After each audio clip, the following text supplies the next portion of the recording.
What's going on, guys? Slipstream here, and today we're going to be talking about 5 different ways that you're playing tanks wrong in Overwatch. Now, I know that everyone plays tanks differently, but there are a lot of common mistakes that I see players make that are pretty easily fixable. Now, if you can improve in just one of these 5 areas, I promise that you're going to see improvements in your tank gameplay, and you're going to be climbing the ladder as a result of it. So the first mistake that I see a lot of tank players making is that they're trying to DPS. And even if you're a DPS player playing a tank for this game, there are about 3 or 4 other things that you could be doing before you try and deal damage. For example, the most common tank, D.Va, is absolutely nothing without her defense matrix and wouldn't even be played in this current meta without it. Her primary fire has some capability, but you're gaining much more utility out of your defense matrix so that you can provide cover for your DPS to do much more damage than you would have been able to anyways. The main role of a tank is to protect your supports and enable your DPS to deal the most damage that they can. You're just simply not able to perform this function if you're trying to deal damage yourself. Now, of course, there are a few exceptions. If you're at really high charge with Zarya, you're probably one of the most dangerous characters in the game, and you should be trying to deal damage. And Roadhog is more of a DPS tank by design, so as long as everything else is taken care of, it's not a crime to deal damage as Hog. The second big mistake that I see is that some tank players don't understand that they should be, or don't even know how to protect their team. As a tank, one of your main roles is just to soak up damage and stay in the front line of the team. That way you can protect your healers and squishies from taking unnecessary damage and dying early. But on top of this, if a hero like Genji, Tracer, or Winston, or D.Va from the other team dives on your backline, for example Zenyatta, then either you or the other tank on your team needs to be dealing with them in order to keep your healer alive. On top of this, you really need to punish enemies when they're out of position. If a hero from the other team breaks off and is separate from their team, your first job is to communicate that with your team and then make sure that they die. But a lot of times the best way that you can protect your team is just to stand in the front line and soak up stray damage. The third big problem that I see a lot is getting too aggressive and dying too early. As a tank, it's one of your main roles to stay alive as long as possible, and as soon as you die, you're causing some major problems for your own team.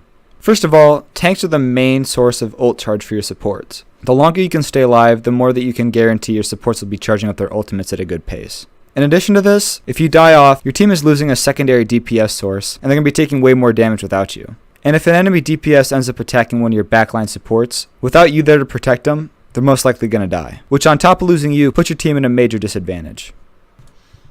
On the other hand, some people have the issue of not being aggressive enough and like to hide in the backline.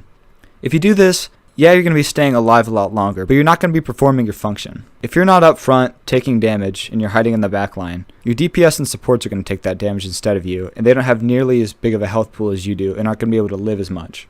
All the tanks also have to be really close to deal any damage, so on top of that, if you're hiding in the backline, you're not going to be dealing any DPS for your team. Your team always gets the most value of you being in front, so that's where you should be most of the time, unless you're peeling back to deal with the flanker or something. Now, the final and probably biggest mistake that I see people make is failing to either peel or initiate for your team. A lot of people actually don't understand what this means. To put it simply, initiators are tanks that dive in or have abilities that really start a teamfight or initiate one. The most common example of this is probably Winston or D.Va. They both have abilities that allow them to close distance really quickly and force the enemy team to react. Peel, on the other hand, is when an ability is used to disengage enemy heroes from your teammates. Good examples of this include Roadhog's Hook, Orisa's Halt, and Zarya's Bubble.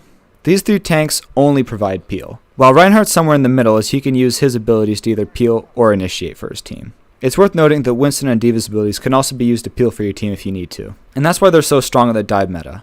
The extra mobility and versatility really provides more flexibility than the other tanks. If you want to learn more about peel and initiation, I suggest that you go check out Skyline's video. I'll put it in the description, but he really does a great job of explaining it and how it affects the meta. One final tip is that you should really keep in mind your team composition when you're selecting your tank. If your teammates have already selected mobile heroes, then you want to choose a mobile tank. That way you can work best with your teammates, because you're not really going to gain much utility out of a Rein shield if none of your heroes want to stand behind it to deal damage.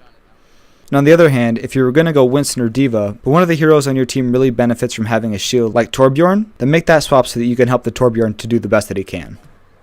Alright guys, that's going to be it for today's video. I tried to keep it short and sweet, but as always, if you learned something or if you enjoyed the video, leave a like, comment, and subscribe, and I'll see you in the next video. And I'm gonna get down. I love you and I'm gonna get down.